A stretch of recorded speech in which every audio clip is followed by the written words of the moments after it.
So, now we know how to build and set up key components of an assessment using the cybersecurity assessment as an example. How do we bring our own style and brand to it? Let's click Settings in the top bar of buttons and do some exploring. This opens a series of tabs related to the settings specific to this assessment.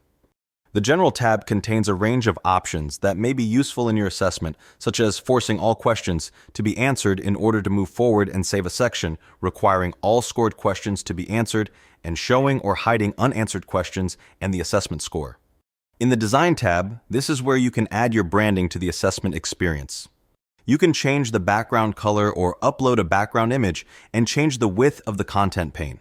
That's the block of color behind the survey and helps the content stand out against the background. You can set the fonts and colors of section and configure the section banner that displays at the top of each page in your assessment. For subsections, you can choose to show or hide the subsection name and add a gap if preferred. And scrolling down to response options, you can show and hide elements like buttons, lines, and the fill color on slider bars.